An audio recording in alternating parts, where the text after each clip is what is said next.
पक्षांतर कसं करावं अथवा पक्षांतराचा राजमार्ग कसा असायला पाहिजे हा त्यांनी आज दाखवून दिला. स्वतः त्यांनी 2-3 पक्ष बदललेले आहेत, त्याच्यामुळे त्यांच्या भावी वाटचालीतला अडथळा कदाचित त्यांनी आज दूर करून घेतला असेल. मात्र आजपर्यंत आपण असं मानत आलो आणि घटनेनुसार, आपल्या हिंदुस्थानच्या भारताच्या घटनेनुसार जे सत्य आहे ते म्हणजे सर्वोच्च न्यायालयाचा निकाल अथवा सर्वोच्च न्यायालयाचे निर्देश हे सर्वोच्च असतात आणि ते एक परिमाण धरलं जातं. पण ह्या नार्वेकरांनी आज जो काही निकाल दिला, काल आपल्याला सर्वांना कल्पना आहे की अनिल परब यांनी सर्वोच्च न्यायालयाने काय निर्देश दिलेले आहेत, काय एक चौकट दिलेली आहे, त्या चौकटीच्या अंतर्गत काय निर्णय घ्यायला पाहिजे अथवा काय चौकशी करायला पाहिजे हे स्पष्ट निर्देश सर्वोच्च न्यायालयाने दिलेले होते. ते संपूर्णपणे धाब्यावर बसले, पायदळी तुडवले आणि जणू काही आमच्या मागे महाशक्ती आहे, आम्ही सर्वोच्च न्यायालयात सुद्धा जुमानत नाही, हे आजच्या त्यांच्या त्या निकालातनं दिसून आलेलं आहे. महत्वाचा प्रश्न असा आहे की त्याने अपात्र कोणालाच केलेलं नाहीये. मूळ केस ही अपात्रतेची होती, अपात्र कोणालाच ठरवलं नाही.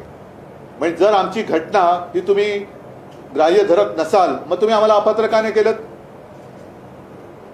आणि त्याही पलीकडे जाऊन त्यांनी जो निर्णय दिला की ही शिवसेना कोणाची आज महाराष्ट्रातला लहान मूल सुद्धा सांगू शकतं, एवढे स्पष्ट स्वच्छ आहे. पण निवडणूक आयोगाचा निर्णय जो मुळामध्ये चुकीचा आहे आणि जो सर्वोच्च न्यायालयामध्ये आम्ही त्याला आव्हान दिलेलं आहे तोच त्यांनी ग्राह्य धरला. म्हणजे निर्णय देताना त्यांचा पायच चुकलेला आहे, डळमळीत आहे आणि या पूर्णपणे अगदी निर्लज्जपणाचा कळस हा त्यांनी गाठलेला आहे. माझं कायद्याचं ज्ञान तेवढं काही मोठं नाहीये.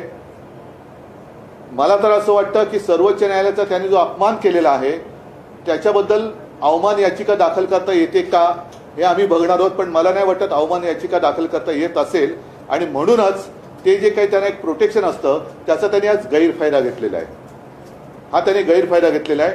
महाराष्ट्रातल्या जनतेला आणि सर्वोच्च न्यायालयाला मी विनंती करतोय की देशातली लोकशाही तर यांनी पायदळी तुडवलेली आहेच, पण आता सर्वोच्च न्यायालयाचं अस्तित्व सुद्धा शिल्लक राहणार आहे की नाही हे सर्वोच्च न्यायालयाने आता ठरवायचं आहे.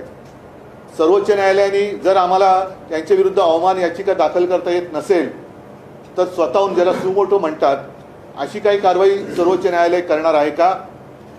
आणि नाहीतर काय होईल की आजपर्यंत जी एक प्रथा आहे आपल्या संविधानाप्रमाणे की कोणत्याही केसमध्ये यापूर्वी उच्च न्यायालय किंवा सर्वोच्च न्यायालयात कोणता निकाल लागलाय त्याच्याप्रमाणे त्या प्रकरणाचा ते एक बरोबरी करून निर्णय दिला जातो.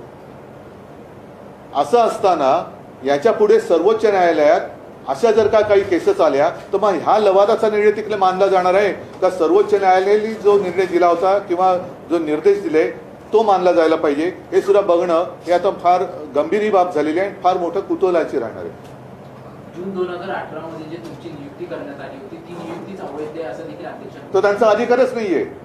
कारण 2018ला जर का केलेली नियुक्ती त्यांना मान्य नसेल तर ते कोर्टाने त्यांना सांगितलेलंच नव्हतं. कोर्टाने आमचा व्हीप मानला होता, कोर्टाने आमचा गटनेता मानला होता, मग सुप्रीम कोर्टाने या सगळ्या गोष्टी न बघता केल्या असं यांचं म्हणणं आहे का.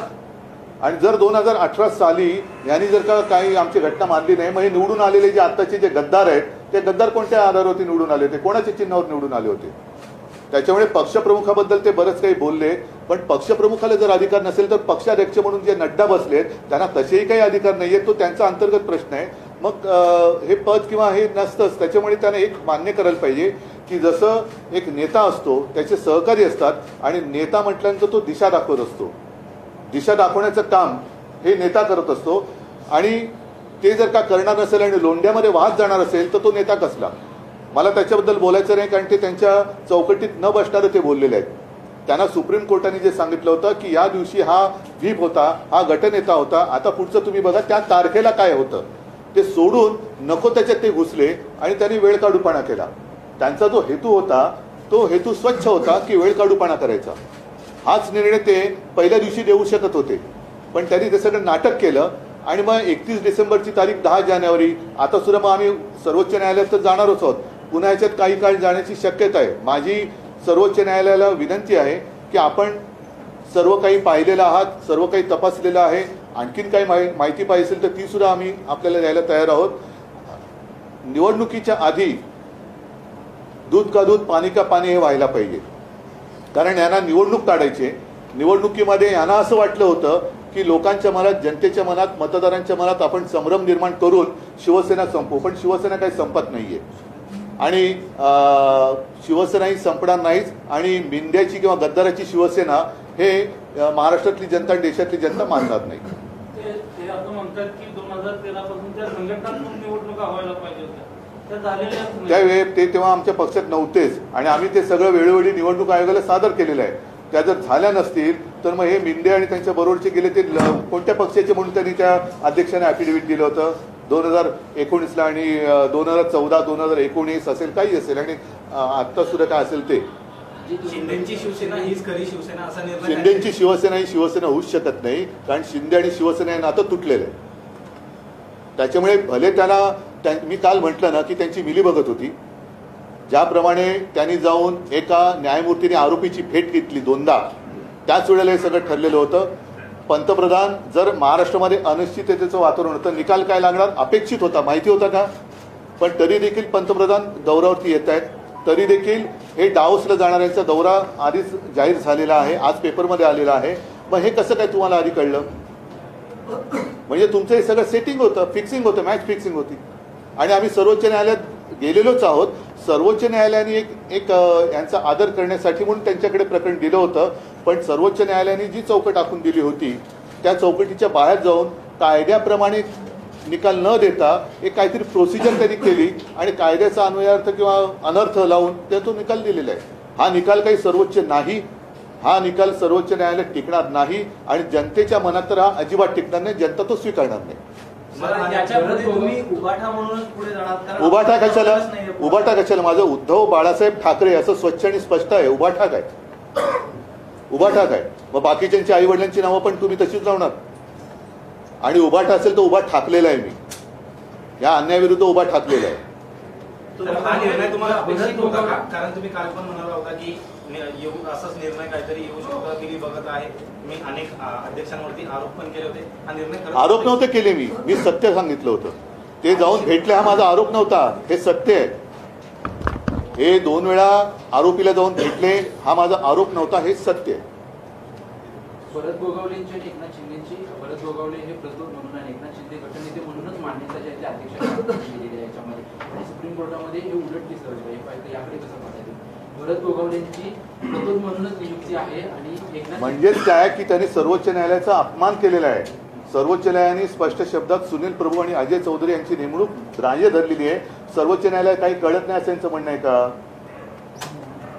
त्याच्यामुळे काय झालेलं आहे की यांनी नसतीबाला स्वतःच्या अंगावरती ओढून घेतलेली आहे.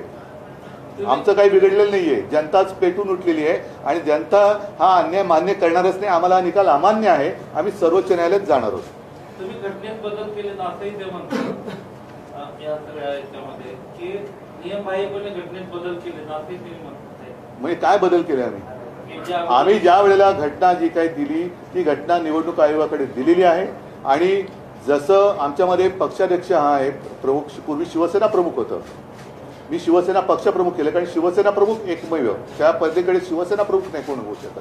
आणि ही आमच्या पक्षाची मांडणी आहे. आम्ही जर का ती घटना मान्य हे कोण ठरवणार आहे? कारण निवडणूक आयोगाने त्या काळातले, आत्ताचे नाहीये, आम्हाला मान्यता दिलेली आहे. 2013 साली जेव्हा मी पहिल्यांदा शिवसेना प्रमुखांच्या नंतर पक्षप्रमुख झालो ती घटना आम्ही दिलेली आहे. 2018ला दिलेली आहे. तर हे कोण टिकोजीराव मध्ये बोलणार आहे? जाऊ द्या, भरत गोगावलेला जरा तरी एक दिवसाचं तरी मंत्रीपद लाभेल असं त्यांना वाटते. त्याच्यामुळे तो विषय सोडा, ते सोडा. त्यांचं जॅकेट फुकट झाले, मापं बदलावं लागली.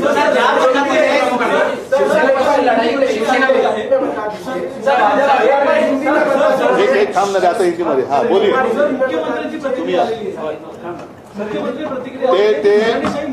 नाही मुख्यमंत्री हे काय म्हणायचं त्याला काय शब्द येते चुकी, म्हणजे सुप्रीम कोर्टाने तर त्यांना चुकीचंच ठरवलेलं आहे.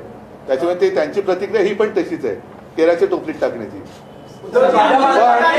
काय त्यांना असं वाटत असेल घराणेशाही मोडीत काढली तर त्यांची गुलामशाही सुरू झालेली आहे. हे गुलाम आहेत, गुलाम. डिस्क्वालिफिकेशन का जो है वो रिजल्ट डिस्क्वालिफिकेशन का वर्डिक्ट आ चुका है। स्पीकर नार्वेकर जी ने किसी को भी डिस्क्वालिफाई नहीं किया है, क्या कहना चाहते हैं? मतलब उनको, मुझे ऐसे लगता है कि जो जिम्मेदारी दी गई थी वो उनके समझ में नहीं आई। मामला सीधा था, डिस्क्वालिफिकेशन का था, और इसलिए हम सुप्रीम कोर्ट में गए थे और सुप्रीम कोर्ट ने एक फ्रेमवर्क दिया था क्या होना चाहिए, कैसे होना चाहिए। और सुप्रीम कोर्ट ने हमारा व्हिप सुनील प्रभु और गुट का नेता अजय चौधरी, उसको उनकी जो हमने नियुक्ति की थी वो मान्य की थी। तो सुप्रीम कोर्ट ने कहा था कि इस फ्रेमवर्क में आप देखो कि उस दिन क्या था, तो उन्होंने वो छोड़कर नई अदालत उन्होंने की और सुप्रीम कोर्ट से भी कुछ अलग, या ऐसे उनको लगता है कि इतनी महाशक्ति उनके पीछे है कि सुप्रीम कोर्ट भी हमारा कुछ, उनका कुछ बिगाड़ नहीं सकती। और ये तो अन्याय नहीं, उनकी समझ के बाहर का ये शायद डिसीजन था, या ऊपर से जो आया वो उन्होंने किया है। और इसलिए मैंने कल प्रेस में कहा था कि ये इनकी मिलीभगत है। अब देखना ये होगा कि प्रजातंत्र की हत्या तो इन्होंने फिलहाल तो की है, सुप्रीम कोर्ट में ये टिकेगा नहीं, लेकिन क्या ट्राइब्यूनल सुप्रीम कोर्ट से भी ऊपर है या नहीं है, या सुप्रीम कोर्ट ही सुप्रीम है, वो अभी देखना होगा।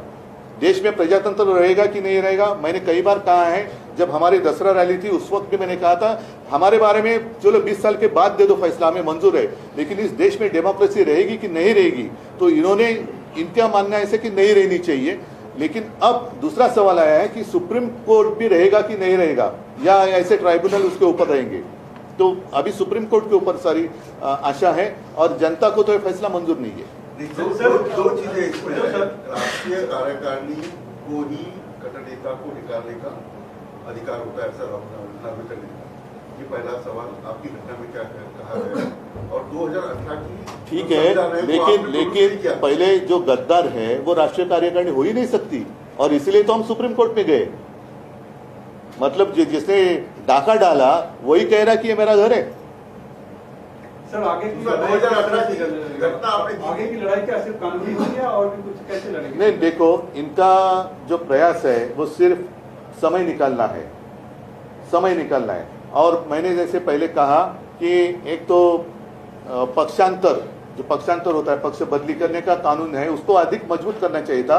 इन्होंने तो खुलेआम राजमार्ग बना दिया, क्योंकि इनको खुद का अनुभव है, और शायद उनका आगे का रास्ता साफ कर रहे हैं। आगे भी कुछ और पक्ष में जाना चाहते होंगे शायद। तर ज्या पद्धतीने आपण बघतो की सर्वोच्च न्यायालयामध्ये सुनावणीमध्ये जवळपास वर्षभर केलं, त्याच्यानंतर आता राहुल नार्वेकरांनी अध्यक्ष म्हणून वर्षभर काढलं, आणि ते सुद्धा सुप्रीम कोर्टने जर का त्यांना जर मुदत दिली नसती तर त्याने आणखीन जोपर्यंत नाही, मला एवढंच आहे, म्हणून मी सुप्रीम कोर्टला विनंती करतोय की आपल्यासमोर ह्या सगळ्या गोष्टी झालेल्या आहेत, आपण सगळ्या गोष्टी ऐकून यांना स्पष्ट शब्दात आदेश दिले होते की या तारखेला सुनील प्रभू आणि हे होते, त्या दिवशी काय परिस्थिती ती बघा आणि तसा तुम्ही निर्णय घ्या। तो न घेता त्यांनी त्याच्या बाहेर जाऊन प्रोसिजर बघितली, घटना ये ते त्या दिवशी व्हीप कोणाचा होता, कारण जर तुम्ही मग काय चोरलत काय तुम्ही। आणि आजही माझं असं म्हणणं आहे की ह्या लोकांमध्ये हिंमत नाहीये, स्वतःच्या ताकदीवरती, स्वतःच्या वडिलांच्या नावावरती हे मत मागू शकत नाहीत, म्हणून त्यांना माझा पक्ष आणि माझ्या वडिलांचा चेहरा लागतो। ह्यांना हे काय मर्द नाहीयेत, हे गद्दार आहेत। आप कानूनी लड़ाई की बात कर रहे हैं, क्या जनता के बीच में जाएंगे, जमीन पे भी जाएंगे? जरूर, जनता के बीच में हम तो जा ही रहे हैं। जैसे आज भी आदित्य कोल्हापुर में उस तरफ है, मैं भी 23 तारीख को नासिक जा रहा हूँ, 22 तारीख को कालाराम मंदिर में जा रहा हूँ, उसके पहले भी कहीं जाऊंगा, बाद में जाऊंगा। हम तो जनता में रहे हैं, जनता में रहेंगे, जनता और जनता के लिए, जनता के साथ लेकर, जनता को साथ लेकर हम लड़ेंगे। सर, विधानसभा संजय राऊत यांच्यावरती आरोप आहे की आमचं सरकार पूर्णपणे संविधानिक मार्गाने स्थापन झालं। उपमुख्यमंत्री देवेंद्र फडणवीस यांनी म्हटलंय सरकार पूर्णपणे संविधानिक मार्गाने स्थापन नाही, सुप्रीम कोर्टाचे आज शिक्कामोर्तब झालं। नाही, त्यांचं म्हणजेच ते देवेंद्र फडणवीस सुद्धा सुप्रीम कोर्टाचा अपमान करतायत, कारण सुप्रीम कोर्टाने त्यावेळेला जे सगळं म्हटलं होतं की राज्यपालांनी केलेल्या कारवाया सगळ्या चुकीच्या होत्या, सगळं काही चूक होतं, आणि केवळ एक नाईलाज म्हणून त्यांनी यांना मान्यता दिली होती। म्हणजे हे सगळं बाद झालेलं सरकार आहे। ठीक आहे, मला असं वाटतं की एवढं पुरे आहे। पुढची लढाई लढणार, आणि आम्हाला खात्री आहे की अजूनही सर्वोच्च न्यायालय हे निपक्षपातीपणाने जनतेला लोकशाहीला न्याय दिल्याशिवाय राहणार नाही. धन्यवाद. जय हिंद, जय महाराष्ट्र.